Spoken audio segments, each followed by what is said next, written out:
أعوذ بالله من الشيطان الرجيم بسم الله الرحمن الرحيم. આજે આપણે જોશું કે કેવી રીતે મોર બગડેલા હોય એને આપણે પાછા બનાવી શકીએ. Là nous allons recycler les morts. Les morts, ça veut dire les tourbas qu'on utilise au moment de la prière quotidienne. Donc d'abord, on verse de l'eau dans un récipient où il y a les morts. Les tourbas, on va dire ça, les morts. Donc là, on va verser de l'eau jusqu'à ce que tout soit baigné dans l'eau. Tous les morts doivent être baignés dans l'eau. Après, એટલું પાણી નાખીએ એમાં કે જ્યાં સુધી આખા બધે મોરનું boot થઈ જાય. જાજુ ના રાખીએ પાણી ને બહુ ઓછું ના રાખીએ ને juste જેટલું હોય ને એક રાત સુધી આપણે એને પલાળે ને બીજે દિવસે પછી આપણે જોઈ કે એ પાથ જેવું થઈ જાય. આવી રીતે પાથ થઈ જાય. અને જો એકદમનું પાણી પડી ગયું હોય ને આવી રીતે પાથ ના મળે આપણને તો આપણે હજી થોડીક કલાક મૂકી દઈએ કે એક દિવસ હજી બીજો મૂકી દઈએ કે જેથી બધું પાણી નીકળી જાય. ને સિનો જો બહુ સૂકું લાગે તો એમાં પાણી નાખીને આપણને થોડીક વાર રાખવું જોશે pour que આખું બધું પાણી absorbe થઈ જાય. Donc on garde ça pendant une nuit et si on ne retrouve pas cette pâte-là, il faut attendre encore une nuit pour que l'eau sèche et que on retrouve une pâte pareille comme celle-là. Ensuite, il faut bien pétrir la pâte pour que ça devienne homogène. Sinon, il reste des vides à l'intérieur et que ça risque de casser plus tard. એટલે આપણે એકદમનું સરખું મસરે ને કારણ કે અંદરમાં જે ખાલી ખાલી રહી ગયા હોય જગ્યા એ બધી ભરાઈ જાય અને પછી એમાં ફાટવાની બીક ના લાગે મોરને. કારણ કે જો અંદરમાં ખાલી જગ્યા રહી ગઈ હોય તો પછી જ્યારે સુકાશે ત્યારે મોર ફાટશે.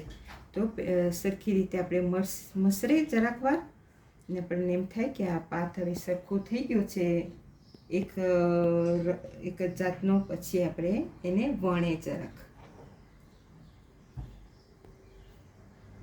જ વણે. આપણને જેટલું ઓતર ખપતું હોય ને એટલું જ વણે.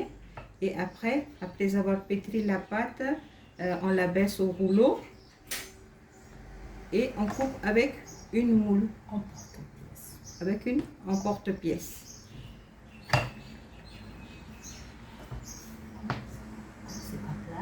Oui, quand c'est pas plein, on peut rajouter et on rajoute et comme ça, on rabaisse encore avec la pâte. On rabaisse encore avec le rouleau et finalement on a ça comme résultat. જ્યારે આપણે જોઈએ કે એ emporte-pièce-માં પૂરું નથી તો આપણે બીજું એમાં નાખી શકીએ. પછી આપણે રુલોથી એને પાછું કરે સીધું સરખું કરે ને ડાબે રુલોથી ને સરખી રીતે અંદરમાં આવી જાય. પછી આપણે એને કાંઈ હોય એનાથી આપણે એને કાઢી.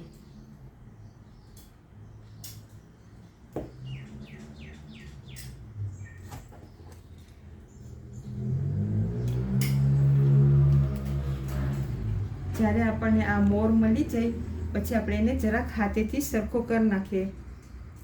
Après on arrange ça avec un peu avec la main et on tourne pour que ça ait une belle forme ronde.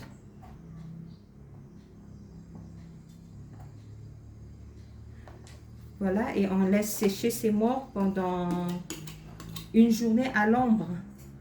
Et de temps en temps, on surveille. Et si on voit des fissures, on arrange ça avec le couteau. Et normalement, il n'y aura pas de fissure si on a bien mélangé la pâte. Mais des fois, si on voit des fissures, on arrange avec le couteau. આપણે આવી રીતે મોરને કાપી ને સરખા goal કરી અને છાયણામાં સુકાવે. એક દિવસમાં તો સુકાઈ જાય કેટલા દિવસ લાગે છે? 2 દિવસ લાગે છે, ઘણી ફેરે 3 દિવસ લાગે.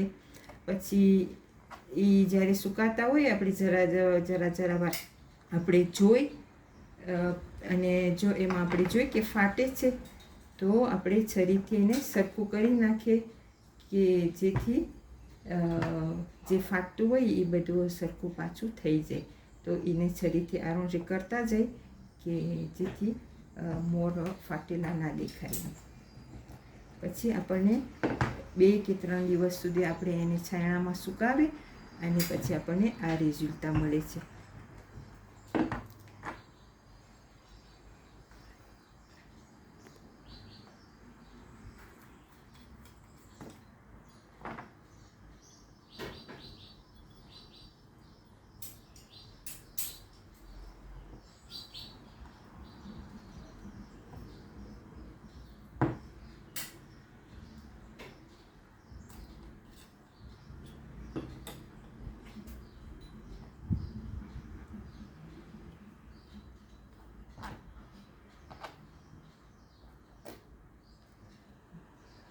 મોર એવી વસ્તુ છે કે આપણને આખી જિંદગી આપણને એની જરૂર પડે છે.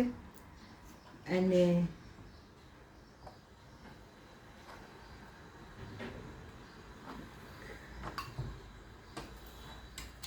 એમાં આપણે બીજું કાંઈ ના રાખી શકીએ, કારણ કે જ્યારે એ પાછા મેલા થશે, મોર પાછા ભાંગશે તો વળી પાછા આપણને રિસિકલી કરવું હોય તો આ જ માટિયારેમાં આપણે નાખીએ છીએ.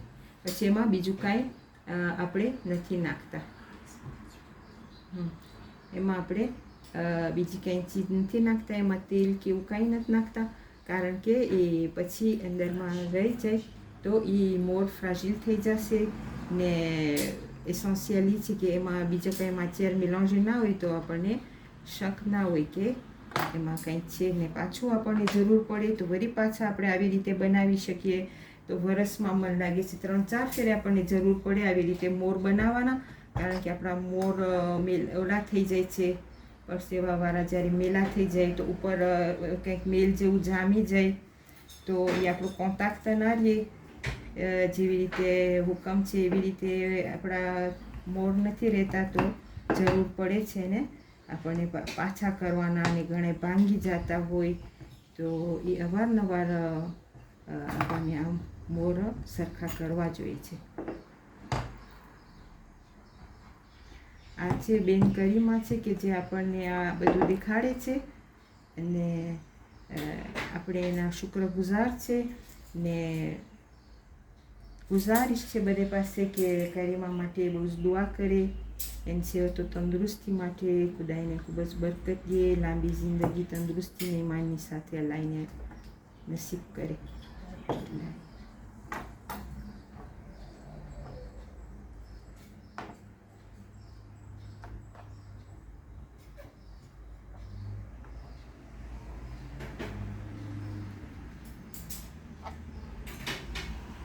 અને ખોજા રજીનો આપણે આભારી છે કે એ લોકોનો તેમનો ભોગ લઈને આવ્યા છે અહીંયા. આપણે બધા એનાથી ફાયદો ઉઠાવે છે કે જે આ નાના મોટા બધાને શીખવાની જરૂર છે, કારણ કે આ આખી જિંદગી ભર આપણને આ વસ્તુ કામ આવવાની છે.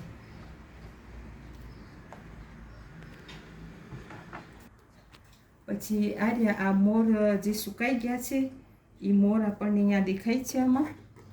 ને એ એક જ દિવસમાં ના સુકાય, પહેલાં આપણને એમ થાય કે સુકાઈ ગયા છે એક દિવસમાં, કારણ કે બારે જ સુકાણા હોય, પણ પછી એને 2-3 દિવસ રાખે તો અંદરમાં એ સરખા સુકાઈ જાય અને સરખા કઠણ થઈ જાય. તો voilà les morts déjà faits qu'on a déjà séché pendant 2 ou 3 jours. Parce que il suffit pas de garder seulement une seule journée, ça risque de rester encore mouillé à l'intérieur. Donc on doit garder ça 2 ou 3 jours pour que ça soit bien dur et bien fait.